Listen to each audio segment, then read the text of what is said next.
Welcome back. Obviously, we're talking about in the aftermath of the latest Colorado shooting. Some of the questions that still dog us, and Andy Pelosi's kind of have to join us. Andy, there's this idea, it was popularized after the election, that this president was a gun grabber, and he was going to knock down your doors and take all your guns away. Glenn Beck famously said that on the air. We saw a huge spike in gun purchases, ammo purchases we showed on the air. Reality is, I've seen gun control groups that aren't really crazy about this president's first 3.5 years in office on the subject. Right. I mean, I think that when the president was a legislator, a state legislator, and a U.S. senator, he said the right things about this issue. He voted the right way. When he was running for president, he said a number of things that, he was concerned about gun violence in America, concerned about what was happening to the kids in Chicago, that they should be thought about just as well as the kids in other parts of this country. I'd like to think he still believes that.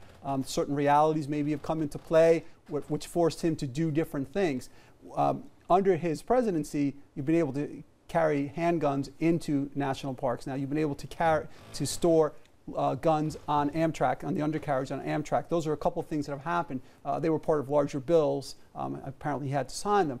I think that I couldn't leave it all at his feet. We're definitely disappointed. Mm-hmm. But I've seen some groups even give him a letter He's got grade low grades, of but F. let's not forget about the Congress. The Congress, for the most part, is in the pocket of the gun lobby. They are in the pocket of the gun lobby. But the net result is gun laws have become more lax than strict under his administration. They have become somewhat laxer on a little bit on the federal level, but really where there are more and more gun laws on the state level, and that's what folks I don't think really understand. That's where the majority of gun laws are. Dominic, I really thought, and you get a good sense when we sit at this table every night where the pulse of the public is, that 10 years ago, when we saw a tragedy like a Columbine, or then we saw one of Jonesboro in Arkansas, or we saw what happened in Virginia Tech, or I can keep going, that there'd be a tipping point, like there always is. Like we saw with gay marriage or other controversial issues where you know where the issue's going.